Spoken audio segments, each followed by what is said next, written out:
Taong 2022 nang ma-impound ang SUV ng isang driver dahil driving with a temporary plate number at driving without a license pa. Pero hindi niya agad nabawi ang SUV dahil nagpunta muna siya sa Dubai. Pagbalik niya ng Pinas, nakasabay niya sa kalsada ang isang SUV, nakamukha ng sasakyan niya, pati conduction sticker pa. Ano to? Ang kanyang SUV? May bago na palang may-ari. Nitong October 7, dumulog sa resibo si Mark para ilapit ang kanyang reklamo. Sir, very briefly, pakikwento, ano ba nangyari doon sa sasakyan mo? Nung last year, 2022, from the province, niluwas namin yung sasakyan habang binabaybay namin yung C5. Paglampas namin ng Eastwood, may HPG pala doon. Nung time na yun, wala pang mga original plates eh. Ang gamit namin temporary plates.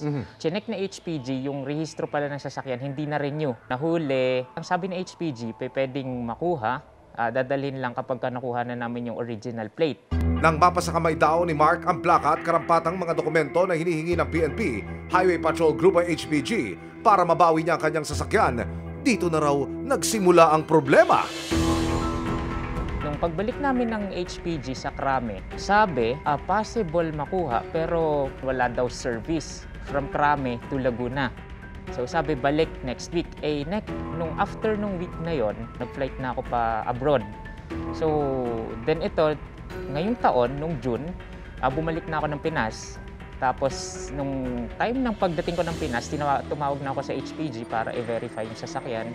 Then sabi nila, nasa ano lang naman daw yan, nasa Laguna lang yan, sa impounding area.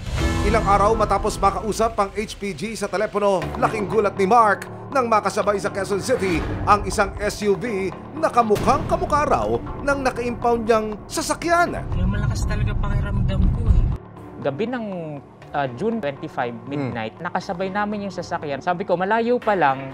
Sabi ko, kilala ko yung mugs na yun. Ganun na ganun yung mugs ng sasakyan ko. Di sinundan ko kasi parang familiar. Then nung pinauna ko, sabi ko, ito yung sasakyan kung hindi ako nagkakamali. Pero alam ko, nasa impounding to. Pero nung nakita ko, ang plaka iba. Sabi ko, baka hindi to. Then nung nakita ko yung sticker, conduction sticker, 1820, sabi ko, ito yun, hindi ako nagkakamali. At nantignan ni Mark sa text hotline ng Land Transportation Office o LTO ang plaka. Surprise!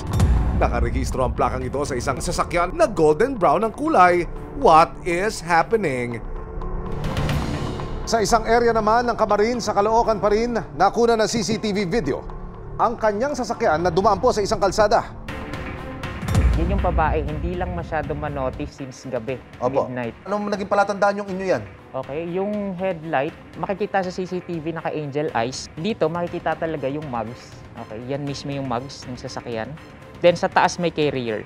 Okay. Ito yung carrier. Sigurado raw si Mark na ito na nga ang kanyang sasakyan. Bago pa makapag-road trip ang sasakyan, kumilos na ang resibo.